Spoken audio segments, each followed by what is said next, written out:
This is a special video on Jose Rizal.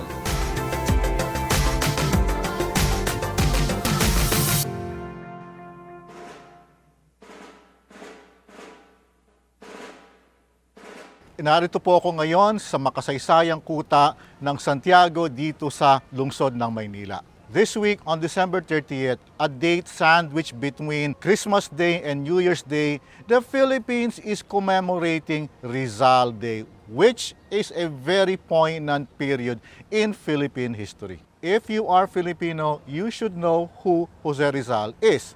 If not, shame on you. If you are not Filipino, maybe you've never heard of the man, or maybe you have. After all, Jose Rizal is the most famous Filipino in history. Jose Rizal was a Filipino intellectual, polymath, and reformist who advocated for greater freedom for the Philippines in the late 1800s. His writings and activities led to his execution by the Spanish authorities on December 30, 1896. Rizal's life and heroism is well documented, and original historical records abound in libraries in the Philippines, the US, and Spain. There's so much about the life of Jose Rizal that have been discussed and covered by other content creators. In this video, I am going to discuss my top 6 Tagalog phrases that would describe a few facts about Jose Rizal. Tagalog phrase number 1, Pambansang bayani, national hero. Let's deconstruct this word a bit. Bansa means nation or country. Pambansa means national. Bayani is hero. To combine pambansa, which is an adjective, and bayani, a noun, you have to modify the adjective pambansa by adding the ligature nang, becoming pambansang bayani. I have covered this rule a number of times already in my previous videos. Let's use them in a sentence. Si Jose Rizal ay itinuturing na pambansang bayani ng Pilipinas. Jose Rizal is considered as the national hero of the Philippines. But is he? Any Filipino you ask from a kid in grade 1 will say, yes, Jose Rizal is the national hero of the Philippines. Pero susuriin natin iyan. It was President Emilio Aguinaldo who, on December 1898, declared December 30 as a day of mourning to honor Jose Rizal along with other Filipino martyrs of the Revolution.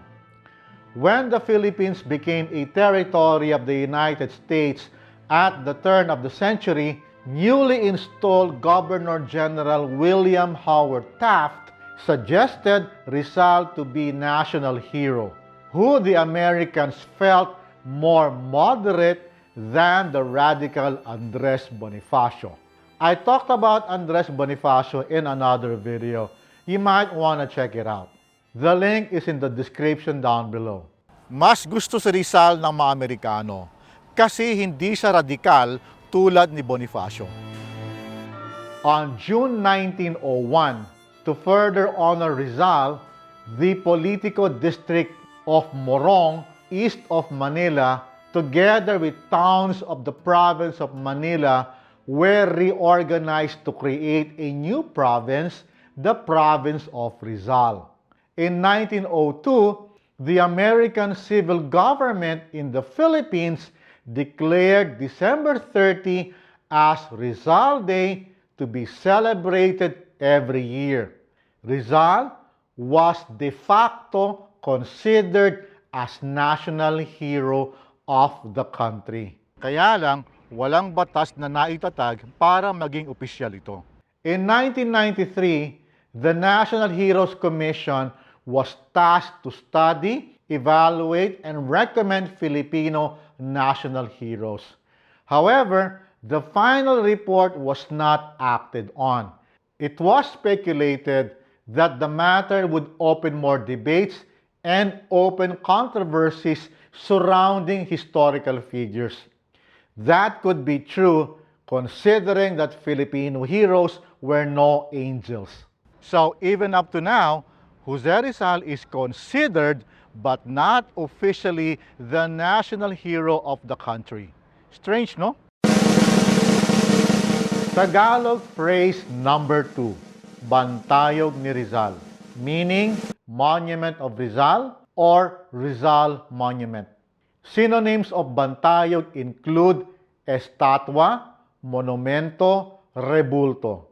Ang pinakakilalang bantayog ni Rizal ay matatagpuan sa Maynila. The most famous monument of Rizal can be found in Manila. Ni is the indirect sentence marker equivalent to of in English for subject in the singular form. Subjects in the plural form use nina as the case marker.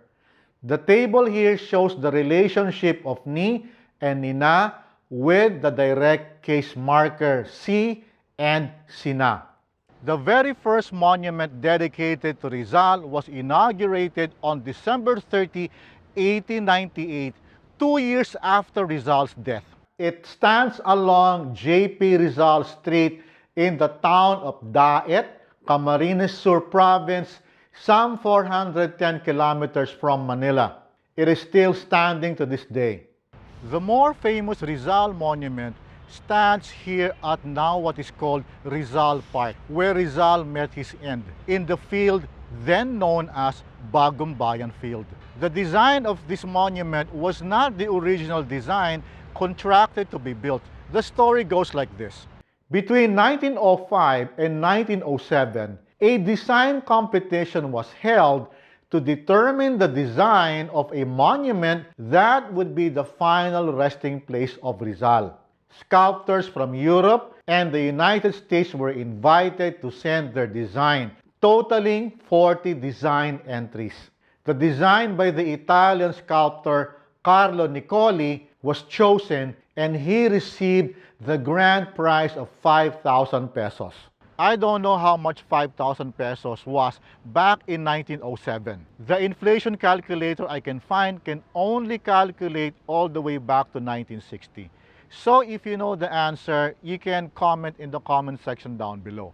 But I can tell you this, today in 2021, 5,000 pesos cannot buy you an iPhone. No. Back to our story. Nicoli's design would not be built. Instead, the contract went to the second place winner, Henrik Kissling of Switzerland. Allegedly, Niccoli could not pay the construction bond required. Maybe his 5,000 peso winning was not enough. Some sources claim that his design was too expensive. Whatever the case, Kissling's much simpler design of unpolished granite and bronze would be unveiled in a solemn ceremony on December 29, 1912. Manila's iconic landmark would have looked different had Niccoli put up more cash. Tagalog phrase number 3, Matalik na kaibigan, best friend. Rizal's life is well documented because he was a prolific writer and he had an incredible amount of literary works under his belt, mostly in Spanish. His novels Noli Me Tangere and El Filibusterismo, written in Spanish, would land him firmly in the crosshairs of the Spanish authorities in Manila. Historians know a lot about Rizal's state of mind during the crucial periods of his life, mostly through correspondences he had with a very close friend, Ferdinand Blumentritt. Blumentritt was an Austrian teacher whom Rizal met in 1886 in Europe. He became Rizal's confidant, writing to each other constantly. They were the quintessential pen pals. Si Ferdinand Blumentritt ay matalik na kaibigan ni Rizal. Ferdinand Blumentritt is the best friend of Rizal. The more exact translation of matalik is intimate. With this, you can see that in the Filipino psyche, a best friend is not just the best among friends. A best friend has to be the one whom you will be sharing your most intimate feelings with. Be careful though. While matalik means intimate, talik means sexual intercourse. So, be careful not to drop the ma. Tagalog phrase number 4, matatas, magsalita. Depending on the context, this would be translated as speaks fluently, spoke fluently, or fluent in speaking. Rizal is reputed to have been able to speak 22 languages. Yes, that's right, 22. Matatas magsalita si Rizal ng iba't ibang wika. Rizal was fluent in speaking different languages. His native tongue was Tagalog, since he was born in Laguna Province, a Tagalog-speaking province. He was extremely fluent in Spanish, the language he wrote extensively in. He had good German, the language he corresponded with his matalik na kaibigan, Ferdinand Blumentritt. He also spoke Latin, English, French, Hebrew, Greek, Malay, Sanskrit, Japanese, Chinese, Arabic, Dutch, Catalan, Italian, Portuguese, Swedish, and Russian. He also spoke a few Philippine languages like Ilocano, Bisayan, and Subanon. I'm just not sure how fluent Rizal was in all of those languages. Maybe he had different levels of fluency, but still, that's mighty impressive. His linguistic proficiency brings us to Tagalog phrase number 5, Isang bolero, a sweet talker or a person who uses flattery. Maaari mong sabihin na isang bolero si Rizal. You can say that Rizal was a sweet talker. Isa is one in Tagalog. It is used as an article equivalent to a or a in English. It is combined with the ligature nang to connect it to a word it is modifying. Hence, isang bolero. Bola is the root word of bolero. Bola as a noun means flattery, but bola also means ball. Pambobola is the noun form meaning the act of flattery. I am not sure about the origin of the word, but I suspect that it was not part of the Tagalog vocabulary in the 1890s. I read somewhere claiming that the word originated from basketball, referencing someone's ability to dribble the ball around someone. If you know the answer, please comment in the comment section down below. But anyway, the alternative noun would be buladas. With his gift of languages, Rizal had a string of international love interests. His love life is well documented through his writings and the correspondences that he did. His first love was the 13-year-old Segunda Katigbak, who he met when he was 16 years old. Segunda, however, was engaged to be married to another man, so Rizal did not pursue her. Oh yes, they married them very young back then.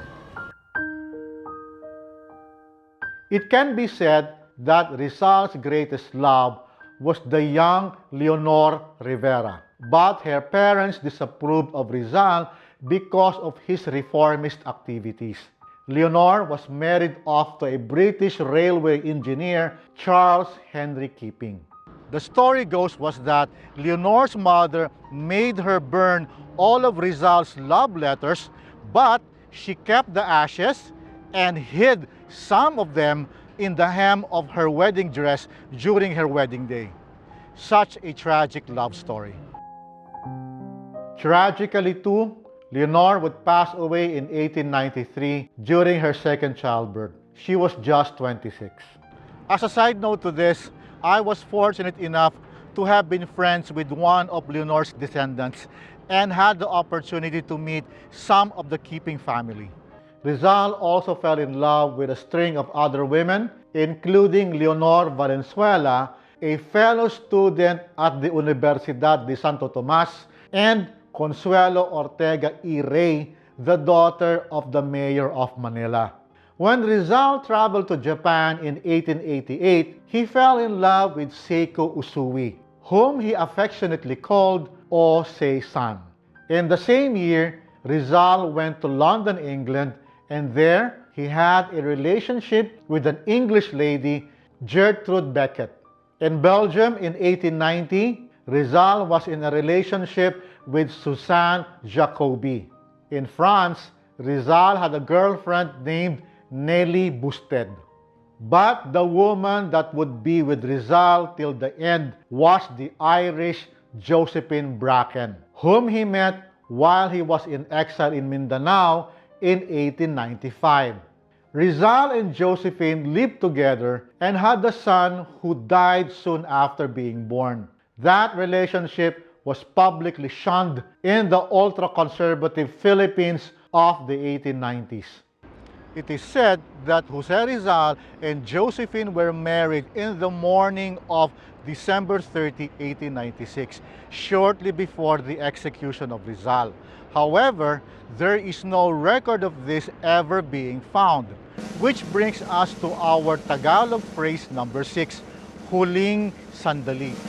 Ang huling sandali ni Rizal ay makasaysayan. The last moment of Rizal was historic. The kangaroo court that tried Rizal found him guilty of sedition and he was sentenced to death. The Spanish authorities believed that the writings and activities of Rizal was fomenting dissent among the population.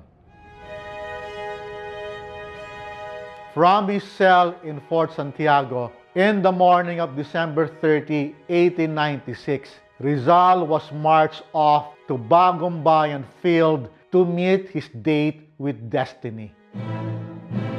There, he faced a firing squad of soldiers, Filipino soldiers from the colonial army.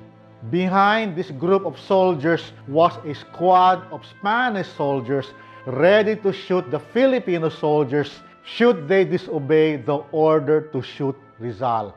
The story goes is that the officer of the firing squad loaded only one live bullet into one Remington rifle and loaded blank bullets to the rest of the rifles to reduce the guilt feelings the Filipino soldiers would feel. Shots rang out and Rizal fell dead to the ground. His last word was biblical, consummatum est. It is finished in Latin. Soon, the pro-Spanish crowd shouted, Viva España! Viva España! Viva España! Viva España! Rizal, age 35, was dead. The Spanish authorities believed that the death of Rizal would discourage dissent among the native population. Kabaliktaran ang nangyari. The opposite happened. It led to an open and full-scale rebellion. Rizal became the rallying symbol for the revolution. The Philippine Revolution would last until the surrender of Spain to the United States in 1898. What followed was the Philippine-American War from 1899 to 1902. Then the annexation of the Philippines under the U.S. for half a century. The Philippines would be granted full independence on July 4, 1946. I talked about this in episode 17. You might want to check it out. Rizal is the most venerated Filipino in history. His monument at the Rizal Park the name given to the old Bagong Bayan field is a national treasure. Whether his designation as national hero is official or not, nothing can deny that the distinction has been accorded to him by his countrymen.